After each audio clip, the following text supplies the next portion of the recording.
ہمارا بزنس تباہ و برباد ہو گیا. ہمارا آپ کو پتہ ہے بچہ اللہ کو پیارا ہو گیا. میری والدہ کی جو آنکھیں وہ بس آنکھوں سے رو کے اس کی آنکھیں والدہ کی ختم ہو گئی. یہ جو اعلیٰ پنجاب کی اعلیٰ ٹک ٹاکر ہے، اس ٹک ٹاکر نے ہمارے ساتھ یہ جو ظلم اور زیادتیاں کروا رہی ہے اور میاں بعد فاروق کے ساتھ تشدد کروایا جا رہا ہے، یہ تمام کام جو ہے مریم نواز کروا رہی ہے. آرمی چیف اور چیف جسٹس جو قاضی فیض عیسیٰ صاحب ہیں، میں ان سے ریکویسٹ کرتا ہوں کہ خدا کے لیے میرے بھائی میاں بعد فاروق کو منظر عام پہ لایا جائے. ہمیں پتہ تو چلے کہ وہ کہاں پہ ہے. کوئی فون کال نہیں، کوئی ملاقات نہیں. پہلے ملاقات ہوتی تھی بچوں کی، اب تو انہوں نے وہ بھی بند کروا دی. خان کے ساتھ کھڑے ہیں ہمارا لیڈر جو اس ٹائم اندر اتنی دیر سے اپنی مشکلوں میں پڑا ہوا ہے، تو ہم کیا ہے، ہم اس کے لیے تو مر بھی سکتے ہیں. یہ تو چھوٹی چھوٹی باتیں ہیں، یہ جو مریم نواز ہمیں دھمکا رہی ہے، ڈرا رہی ہے. اور پہلے بڑے بولتے تھے الیکشن میں، کہنے اس کے جو نمائندے صاحب تھے کہ پہلے بڑی باتیں ہوتی تھی، اب بات کرو. کہا تھا نا کہ تبھی چھوڑ دو. اب تک آپ کا بھائی بھی باہر ہونا تھا اور آپ نے بھی کچھ نہ کچھ بننا تھا. السلام علیکم ناظرین، میں ہوں آپ کا میزبان علی طارق اور آپ دیکھ رہے ہیں کیپٹل ٹی وی. ناظرین، پاکستان تحریک انصاف کے رہنما شہزاد فاروق نے 119 سے ٹکٹ ہولڈر بھی تھے، الیکشن بھی لڑا اور بڑے پچھلے کئی ماہ سے جو ہیں بستر پہ ہے اور ان کی طبیعت بڑی خراب ہے. سوشل میڈیا پہ ان کی ویڈیو جو ہے بڑی وائرل ہوئی اور ہمارے ساتھ اس وقت موجود ہیں شہزاد فاروق صاحب. بڑے الیکشن لڑا، ریلیاں نکالتے تھے سر، ماشاءاللہ بڑے ایکٹیو تھے آپ. یہ پچھلے کئی ماہ سے ہم آپ کو دیکھ رہے ہیں کہ آپ بیڈ پہ آ گئے ہیں. یہ معاملہ کیا ہوا، کس چیز کا آپریٹ ہوا اور اب آپ کی صحت کیسی ہے؟ بس یہ اللہ کی طرف سے ایک کوئی بڑا سیریس سا مسئلہ مجھے اللہ کی طرف سے ہوا. انشاءاللہ میں پاکستانیوں سے امید کرتا ہوں کہ دعا کریں کہ انشاءاللہ اللہ تعالیٰ مجھے صحت دے. لیکن بس اللہ نے کرم کر دیا اور میری 2 ہفتے بعد ایک لاسٹ سرجری ہے. اس کے بعد انشاءاللہ اللہ تعالیٰ بہتر کریں گے، میں ٹھیک ہو جاؤں گا. شہزاد بھائی، مجھے یہ بتائیں کہ الیکشن کے بعد آپ کو ہم نے دیکھا کہ آپ فاروق ہاسپٹل میں ایڈمٹ بھی رہے اور اس کے بعد آپ کے ابھی تک کتنے آپریشن ہو چکے ہیں اور آنے مزید کیا ابھی ڈاکٹرز بتا رہے ہیں؟ کب تک آپ اپنے ماشاءاللہ پاؤں پہ کھڑے ہوں گے اور معاملہ جو ہیں سیاسی بھی اور دوسرے بھی دیکھیں گے؟ دیکھیں، 1 ماہ اور 10 دن میں ہاسپٹل میں ایڈمٹ رہا ہوں. یہ عید سے 2 دن پہلے میں گھر آیا ہوں. اوکے. اور ڈاکٹر نے کہا ہے کہ ابھی آپ کی ہر 2 ہفتے بعد میری وہ سرجری کرتے ہیں اور انہوں نے کہا کہ یہ تقریباً 2 سے 3 مزید اور ہوں گی. تو انہوں نے یہ سارا یہاں سے میرا گوشت وغیرہ نکالا ہوا ہے اور یہاں سے کافی زیادہ میں ڈیمیج ہوں، چل نہیں سکتا، بیٹھ نہیں سکتا. الحمدللہ میں بات چیت کرنے لگ گیا ہوں، اللہ کا شکر ہے. یہ مجھے بتائیں کہ اس وقت کیونکہ آپ کے بھائی عباد جو ہیں آلریڈی ملٹری ان کا ٹرائل چل رہا ہے 9 مئی والے واقعے میں، تو وہ وہاں پہ ہیں، فیملی کو پیچھے آپ دیکھ رہے تھے. اس وقت فیملی کی کیا صورتحال ہے؟ عباد کے جو بچے ہیں، ان کی فیملی ہیں، آپ کے جو گھر والے ہیں، کیا اس وقت صورتحال ہے؟ علی بھائی میں کیا بتاؤں آپ کو، گھر کی صورتحال، ہمارا بزنس تباہ و برباد ہو گیا. ہمارا آپ کو پتہ ہے بچہ اللہ کو پیارا ہو گیا اور اس کے بعد میری والدہ کی جو آنکھیں وہ بس آنکھوں سے رو کے اس کی آنکھیں والدہ کی ختم ہو گئی اور ان کو ابھی ہارٹ کا مسئلہ آ گیا. ہارٹ اٹیک ہو رہے ہیں. ابھی کل ان کی ہم نے یہ پیر کو ہم نے ان کی انجیوگرافی وغیرہ کروانی ہے، ان کا آپریٹ بتا دیا. گھر کے حالات خراب ہو گئے اس 9 مئی کے چکر میں، ہم تو تباہ و برباد ہو گئے ہیں. تو یہ سارا کروانے والی جو اس ٹائم ہے، بس یہ جو میں نے الیکشن، یہ جو اعلیٰ پنجاب کی اعلیٰ ٹک ٹاکر ہے، اس ٹک ٹاکر نے ہمارے ساتھ یہ جو ظلم اور زیادتیاں کروا رہی ہے اور میاں بعد فاروق کے ساتھ تشدد کروایا جا رہا ہے، یہ تمام کام جو ہے مریم نواز کروا رہی ہے. اور میں آرمی چیف اور چیف جسٹس جو قاضی فیض عیسیٰ صاحب ہیں، میں ان سے ریکویسٹ کرتا ہوں کہ خدا کے لیے میرے بھائی میاں بعد فاروق کو منظر عام پہ لایا جائے اور میرے بھائی کو ہمیں پتہ تو چلے کہ وہ کہاں پہ ہے. کوئی فون کال نہیں، کوئی ملاقات نہیں.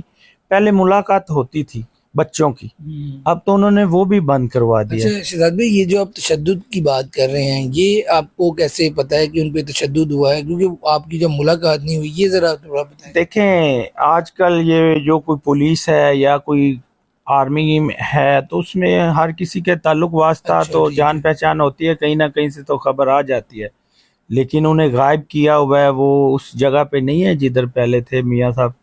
تو یہ اب آپ کے سامنے ہی ہے شہزاد ساری بھائی آپ کو صورتحال. نہیں لگتا یہ جو تحریک انصاف کے لوگ تھے، آپ تو غیر سیاسی تھے، آباد تھا سیاست میں، اس کی وجہ سے 9 مئی کی وجہ سے، یا جس نے بھی 9 مئی گئے کور کمانڈر ہاؤس، جس نے بھی یہ سب کیا غلط کیا، اور اس کے جو سائیڈ ایفیکٹ ہیں اب سب بھگت رہے ہیں. کچھ لوگ تو اب اسمبلی میں چلے گئے ہیں، لیکن آپ جیسے لوگ جن کا کاروبار تباہ ہو گیا، گھر تباہ ہو گئے، یہ آپ کو نہیں لگتا کہ غلط ہوا ہے؟ نہیں، میں تو کہتا ہوں بہت غلط ہوا ہے. جس نے یہ کیا ہے، جو اس میں ملوث ہے، اسے تو کڑی سے کڑی سزا دیں. ہم خود یہ چاہتے ہیں. لیکن یہ جو بے گناہ لوگوں کے گھر برباد ہو رہے ہیں، جن کے چولہے بند ہو گئے، جن کے کاروبار بزنس بند ہو گئے، گھر میں بیویوں کو ڈیورس ہو گئی اور ابھی تک 9 مئی والے اندر ہیں، گھر پیچھے ماں باپ کچھ لوگوں کے وفات پا گئے، فوت ہو گئے، وہ اندر ہیں، گرفتار ہیں. ہمارے سامنے 3-4 لوگوں کی وائف جو ہیں انہوں نے کھلا لیا اور بچے چھوڑ کے چلی پی گئی. ٹی آئی کے لوگوں کی جو طلاقیں بھی ہوئی ہیں. میں اپنے حلقے کے لوگوں کی بات کر رہا ہوں. اچھا. این 119 سے 3 لوگ ہیں جن کے، یہ ایک تو ایسا ہے بیچارہ کہ وہ ایک دن بعد آیا، اس کی وائف بچے چھوڑ کے ڈیورس کھلا لے کے چلی گئی، اور وہ بھی رات کو آیا تو صبح اس کے والد فوت ہو گئے. وہ اس ٹینشن میں کہ اس کے گھر کا مکان کا کرایہ تھا اور بل دینے والا تھا تقریباً 8 سے 9 ماہ کا، تو وہ اسی ٹینشن میں تھے. والد صاحب بس 2 ہی لوگ تھے. وہ والد صاحب اس کے بچوں کو پال رہے تھے. وہ بیچارے وہ والد صاحب اس کے رات کو وہ آیا اور صبح والد صاحب فوت ہو گئے، صرف بل اور کرائے کی ٹینشن سے. شہزاد بھائی مجھے یہ بتائیں کہ ابھی کیا صورتحال ہے آپ کی اس وقت؟ بڑی بالکل آپ سیاست میں تو نہیں ہیں اس وقت، بالکل گھر پہ بیٹھے ہوئے ہیں. تو پارٹی کے لوگوں نے آپ سے رابطہ کی ہے، پوچھا آپ سے اس حال میں جو پارٹی کی قیادت اسلام آباد بیٹھی ہے یا پنجاب میں؟ جی میرے رابطے میں ہیں، اور تمام پارٹی جو ہے میرے ساتھ فون پہ بھی رابطے میں ہے، اور کافی دوست آئے بھی ہیں خبر لینے کے لیے. پارٹی کی طرف سے ایسی کوئی پرابلم نہیں ہے.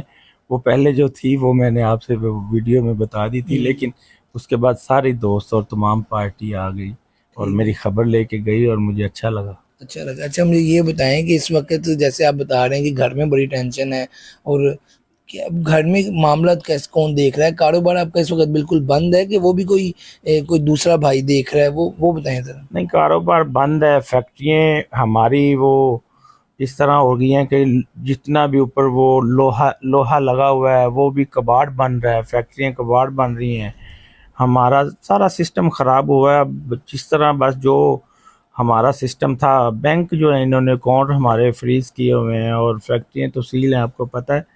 تو یہ بس اللہ سسٹم چلانے والا ہوتا ہے اور چل رہا ہے بس. اچھا شہزاد جی مجھے یہ بتائیں کہ اب آپ نے جب اپنی بیماری سے پہلے آپ ماشاءاللہ بڑے ایکٹیو تھے، ریلیاں نکال رہے تھے، الیکشن 2 بار آپ لڑے، ایک بار ضمنی لڑے اور ایک بار جو جنرل الیکشن تھے. تو آگے کیا پلانز ہے؟ اللہ آپ کو صحت دے، اس کے بعد دوبارہ آپ کا آنے کا پلان ہے، یا اب آپ سوچتے ہیں کہ نہیں اب بعد ہی آ کے دیکھے گا، میں ریسٹ کروں گا؟ کیا آپ کے کیا پلان ہے؟ نہیں، یہ میرے بھائی میاں آباد فاروق جب آئیں گے پھر اس پہ ہم بات کریں گے، پھر فیصلہ لیں گے کہ کس نے اور کیا کرنا ہے. اور میری کوشش ہوگی کہ میاں آباد فاروق کے آگے وہ ہم کام کریں. ہم کام کریں. جی. آپ سمجھتے ہیں کہ کوئی عام معافی کا اس طرح کا اعلان ہونا چاہیے؟ باتیں چل رہی ہیں، شیخ رشید جو ہیں وہ کئی بار کہہ چکے ہیں، تو آپ کی بھی یہ ہے بات؟ آپ بھی یہ سمجھتے ہیں؟ نہیں، میں چاہتا ہوں کہ جس نے یہ کیا ہے وہ ضرور معافی مانگے، لیکن جس نے کیا نہیں ہے وہ معافی مانگ کے تو وہ مدعا تو اس کے گلے میں پڑ جائے گا. سارے پاکستان کے عوام اور قوم اسے معاف نہیں کرے گی. ایسے معافی نجائز تو نہیں.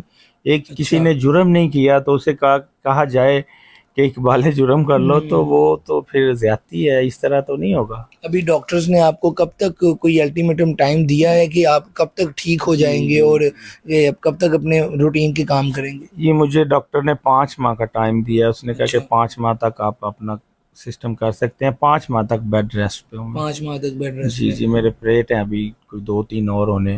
چلیں اللہ آپ کو صحت دے، اور ہم لوگ بھی آپ کے ساتھ ہیں، کیونکہ آپ کو ماشاءاللہ ہم نے ایکٹیو دیکھا ہے، تو اس طرح دیکھ کے ہمیں بھی دکھ ہو رہا ہے. لیکن اللہ آپ کو تکلیفیں آتی ہیں، انشاءاللہ جلدی ٹھیک ہو جائیں گے. جی، تکلیفوں کے بعد آسانیاں ہیں، یہ اللہ پاک نے قرآن پاک میں واضح لکھا ہوا ہے. تو ہم ان آسانیوں کا ویٹ کر رہے ہیں، اور خان کے ساتھ کھڑے ہیں. ہمارا لیڈر جو اس ٹائم اندر اتنی دیر سے اپنی مشکلوں میں پڑا ہوا ہے، تو ہم کیا ہے، ہم اس کے لیے تو مر بھی سکتے ہیں. یہ تو چھوٹی چھوٹی باتیں ہیں. یہ جو مریم نواز ہمیں دھمکا رہی ہے، ڈرا رہی ہے، اور پہلے بڑے بولتے تھے الیکشن میں، کہنے اس کے جو نمائندے صاحب تھے کہ پہلے بڑی باتیں ہوتی تھی، اب بات کرو. کہا تھا نا کہ تبھی چھوڑ دو.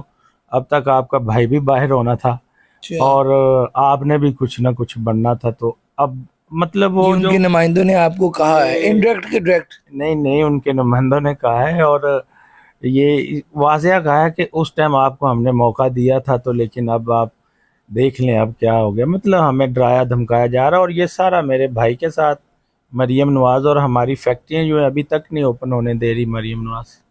ٹھیک ہو گیا جی. آپ نے گفتگو سنی شہزاد فروغ صاحب کی.